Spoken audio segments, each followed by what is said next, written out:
She said, "My brother is moving in that day, permanently, and that I'd be paying for everything.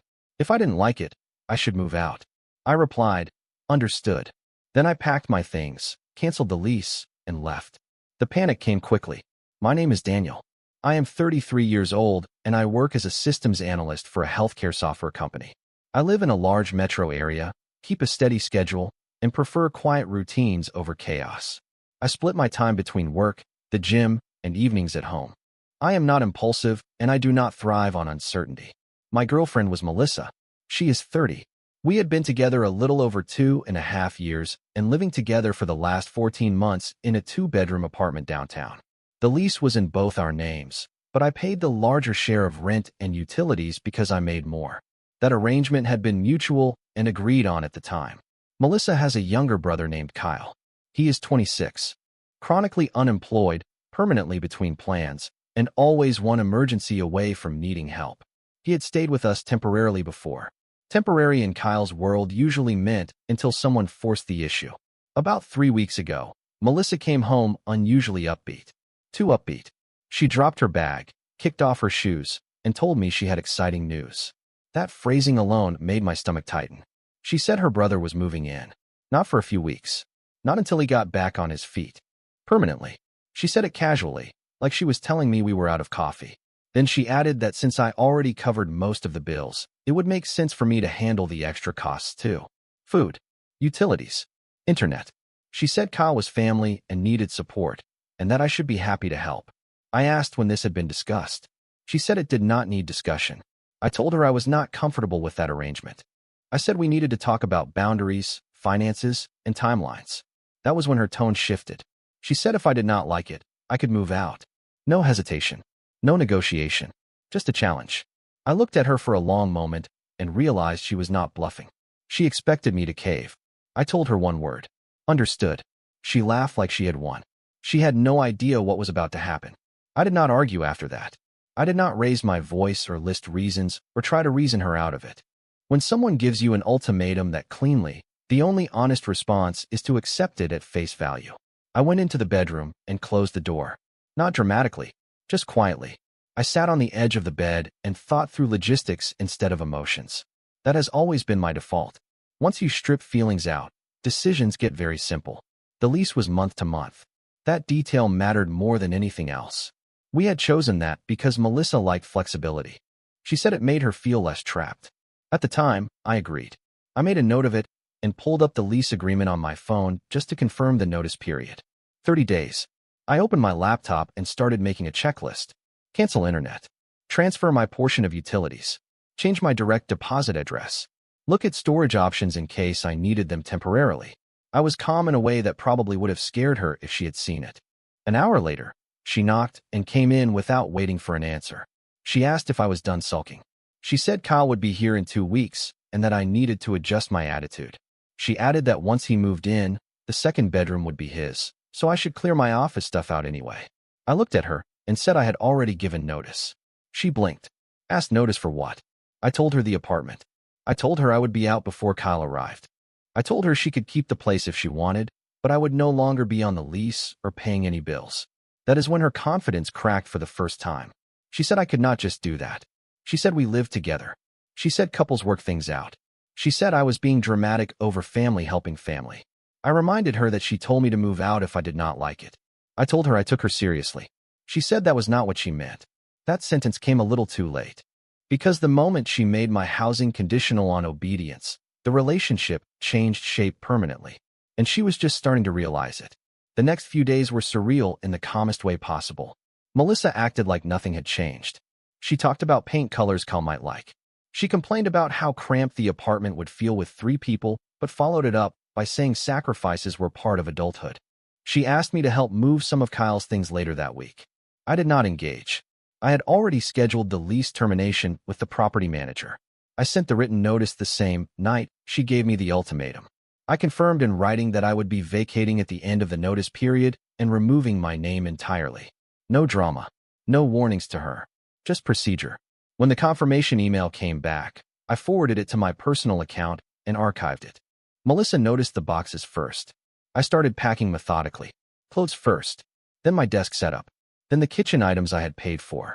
I did not take shared things unless I could prove they were mine. I labeled everything and stacked it neatly in the corner of the bedroom. She asked what I was doing like she genuinely did not know. I told her I was preparing to move out. She laughed and said I was being petty and trying to scare her. She said I always needed time to cool off and that I would change my mind. She reminded me that Kyle had nowhere else to go and said it would be heartless to abandon them over money. That framing was intentional. I told her this was not about money. It was about being told how my home would function and how my income would be spent without my consent. I told her I did not live in situations where my presence was conditional. She rolled her eyes and said I was overthinking it. She said I should just accept it like a supportive partner would. That night, she sent Kyle our address and told him to start moving his things in early if he wanted. That was the moment I realized she genuinely believed I was bluffing. So I booked the movers, paid the deposit, scheduled the date, and stopped discussing it entirely. The day the first utility transfer email hit her inbox was the day the panic finally started to surface. The panic did not arrive all at once. It leaked in through small cracks. First, Melissa asked if I was really serious about removing my name from the lease. I said yes. Then she asked if I had talked to the landlord yet. I said it was already handled. Then she asked when exactly I planned to leave, like she expected a window where she could still reverse things. I gave her the date. Her tone changed after that. Sharper, less playful. She accused me of blindsiding her. She said she thought I was just blowing off steam and that couples do not make major decisions without talking them through properly. I reminded her that I tried to talk, and she told me to move out if I did not like it. She said that was not meant literally. She said everyone says things in the heat of the moment. What struck me was that she did not apologize for saying it. She only objected to me believing it. Kyle started moving his stuff in early, just like she told him to. Boxes appeared in the living room. A mattress leaned against the wall. He did not say much to me, just nodded and acted like he already lived there. I stopped using the common areas. Melissa noticed. She asked why I was being so cold. She said I was making things awkward on purpose. She said I was punishing her. I told her I was disengaging, not punishing. The night Kyle officially stayed over for the first time, Melissa tried a new approach. She brought up finances. She said rent would be tight without my contribution. She said Kyle was looking for work, but that it might take time. She said maybe we could revisit how things were split. That was the first time she asked instead of told. I told her my finances were no longer part of the equation. She stared at me like I had spoken another language. She asked if I really planned to leave her to deal with this alone. I said she made the plan without me, so yes. That night, she cried for the first time. Not because she missed me, because the math was starting to look very real. The crying did not last long. By the next morning, Melissa had switched back to anger, which was always her default when vulnerability did not get the result she wanted. She told me I was abandoning her. She said I was choosing money over love. She said I was heartless for leaving her brother in a bad situation. I did not argue with any of it. I was already packing the last of my things. Books, clothes I had left in the closet, the kitchen knife set I bought when we moved in. I left behind anything that was genuinely shared. I was not trying to win a property dispute. I just wanted out clean. She hovered while I packed, making pointed comments. She said Kyle felt uncomfortable with the tension. She said it was unfair that he had to witness this. She said I was creating instability in the household. That word again. Household. As if I was still part of it. I reminded her that she had already redefined the household when she made unilateral decisions about who lived there and who paid. I reminded her that she told me to leave if I did not like it. I told her I was doing exactly what she asked. She snapped and said I was twisting her words. I asked her a simple question. If I had agreed to everything, would she be calling this twisting or compromise? She did not answer. That afternoon, the property manager called to confirm the final walkthrough date. Melissa overheard the call and went very quiet. After I hung up, she asked if there was any way to stop it. I said no. That was the first time she looked scared. Kyle, meanwhile, had started treating the apartment like his. He left dishes in the sink, took over the couch, asked Melissa what was for dinner like it was a given she would cook. I watched her absorb it in real time. The support she thought she was providing was already becoming obligation. That night, she tried one last tactic. She told me we could talk about boundaries again. She said maybe Kyle could contribute later. She said maybe this did not have to end the relationship. I told her it already had. Because once someone tells you your home is conditional, there is no version of going back that feels safe. The movers were scheduled for the following week. and the panic was just getting started. The movers arrived on a Tuesday morning. Melissa thought that was still a bluff too. She did not believe anything was real until strangers showed up and started disassembling furniture. The moment the first box was loaded onto the dolly, her tone changed completely. She asked if we could talk privately. I stepped into the bedroom with her and closed the door. She immediately softened her voice and said this was all getting out of hand. She said she never expected me to actually leave. She said she thought I loved her enough to adjust.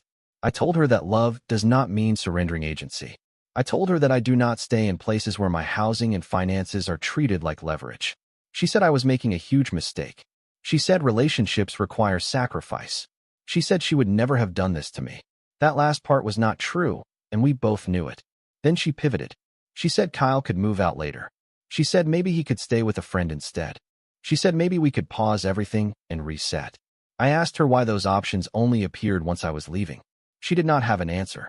When I walked back into the living room, Kyle was sitting on the couch scrolling on his phone while the movers worked around him. He did not acknowledge me. He did not help. He did not offer to move out of the way.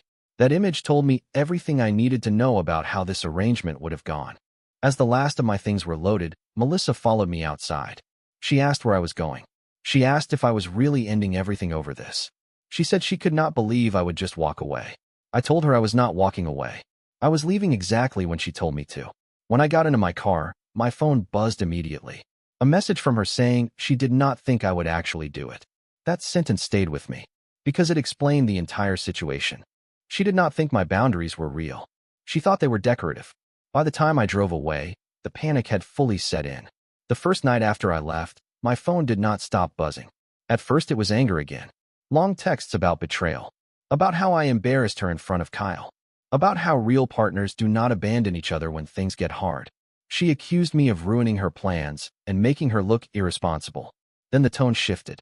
She asked practical questions she should have asked weeks earlier. When the rent was due. If I had already transferred utilities.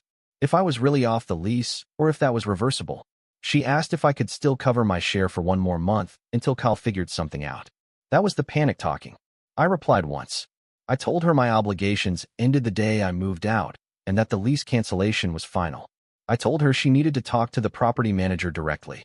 After that, I stopped responding. The next morning, the calls started. Missed calls stacked up one after another. Some lasted the full ring. Others cut off quickly, like she hung up just to see if I would call back. I did not. Kyle apparently still was not working. Melissa texted to say he was stressed, that the pressure was getting to him, that this was not what she expected it to feel like. She said she was overwhelmed and needed help. I noticed she never said sorry. Not once did she acknowledge the ultimatum. Not once did she admit she assumed I would fold. She framed everything as unfortunate circumstances instead of consequences. 2 days later, she showed up at my new place unannounced. I did not let her in. She stood in the hallway crying, telling me she had made a mistake. She said she did not think things through. She said she felt stupid and scared. She said Kyle was not contributing and she did not know how to manage everything on her own. I listened through the door. When she finished, I told her I was sorry she was struggling, but I was not coming back. I told her I did not feel safe living with someone who treated my stability like leverage. She asked if this was really it. I said yes. She slid down the wall and cried harder. That sound followed me for the rest of the night. But it did not change my mind. Because panic does not undo disrespect. And fear does not equal accountability. Over the next week, the situation unraveled fast. Melissa started texting less emotionally and more desperately. She sent screenshots of bills, rent reminders, utility balances. She said the apartment suddenly felt too big and too quiet. She said Kyle was sleeping all day and staying up all night. She said he promised to look for work, but somehow never left the couch. She told me she felt trapped. That word landed differently this time. This was the same apartment she said I could leave if I did not like her rules. The same flexibility she loved when she thought I would absorb the consequences. Now it was closing in on her. She asked if I could at least come talk to Kyle. She said he respected me more. She said maybe I could motivate him. That request stunned me. I reminded her that I was never his parent, his provider, or his buffer. I told her she chose this arrangement, and I respected her choice by removing myself from it. She said she felt abandoned. I said she felt consequences. Around that time, I found out through a mutual friend that Kyle had already told people the apartment was basically his now, that he planned to stay long-term. that Melissa had agreed to support him until he figured things out. I thought back to the night she laughed when I said understood. She had mistaken compliance for weakness. The property manager called me to confirm the final paperwork was complete. My name was officially off everything. I forwarded the confirmation to my email and archived it without a second thought. That night, Melissa called again. Her voice was different. Flat. Tired. She said she did not recognize her life anymore. She said everything felt out of control. I told her that control was never something you get by issuing ultimatums. It is something you maintain by respecting the people who help hold things together. She asked if I still loved her. I said love does not survive where respect is absent. There was a long silence. Then she whispered that she messed up. She was right. But by then, the damage was already structural. The real collapse happened quietly, which somehow made it worse. A few days after she admitted she messed up, Melissa stopped messaging for almost 48 hours. No accusations. No panic texts. No missed calls. Just silence. I assumed she was finally processing things or leaning on someone else for support. Then I got a call from an unknown number. It was the property manager. She asked if I was aware that Melissa had fallen behind on rent and utilities already. She said Kyle had not contributed anything and that Melissa was asking if my name could be temporarily added back to the lease to stabilize things. I laughed before I could stop myself. I told her no. Calmly. Clearly. I told her my lease termination was final and that I would not be reattached under any circumstances. She thanked me and said she had expected that answer. Not even 10 minutes later, Melissa called. This time she did not start with anger or sadness. She went straight to bargaining. She said she was overwhelmed. She said she made a mistake pushing me. She said she did not think everything would fall on her so fast. She asked if I could help just until Kyle got a job. She said it would only be temporary. Temporary again. I told her that was exactly the word that got us here. I told her Kyle had already been temporary before. I told her I was not stepping back into a situation I had already escaped from. Her voice cracked. She asked what she was supposed to do now. I told her the same thing she told me. Figure it out. That silence afterward was heavier than any yelling had been. Later that evening, a mutual friend told me Melissa had been venting nonstop. That she said she never thought I would actually leave. That she believed threatening my housing would scare me into compliance. That she was shocked I chose stability over staying and fixing things. That confession explained everything. She never expected me to choose myself. She expected me to stay, pay, and adapt. By the end of that week, she was talking about breaking the lease herself. Kyle, unsurprisingly, had no backup plan. The situation she created was eating her alive, and I was finally far enough away to see it clearly. I am writing this last part because people keep asking what the lesson was, or if I feel bad now that everything blew up on her side. Here is the truth. Melissa did not lose me when I packed my things. She lost me the moment she decided my home, my money, and my stability were tools she could use to force compliance. The moment she said if you do not like it, move out, she believed she was holding power. She thought I would panic, argue, bargain, or cave. Instead, I listened. I did exactly what she told me to do. That is what shattered her sense of control. The panic came quickly because her entire plan relied on one assumption. That I would stay. That I would pay. That I would adapt no matter how far the goalposts moved. Kyle moving in permanently was never the real issue. The real issue was that my consent was treated as optional. When I left, the fantasy collapsed. Bills became real. Responsibility landed where it belonged. Kyle did not magically transform into a contributor. Melissa had to face the situation she created without a buffer. I did not feel guilty about that. I did not abandon her. I exited a setup designed to trap me. I did not punish her. I accepted her ultimatum as stated. I did not escalate. I disengaged. There is a difference. If anyone reading this takes anything from it, let it be this. When someone uses ultimatums casually, believe them literally. When someone treats your stability like leverage, remove it from their reach. And when someone tells you to leave, do not argue your way into staying. I said understood. And for the first time in that relationship, I meant it.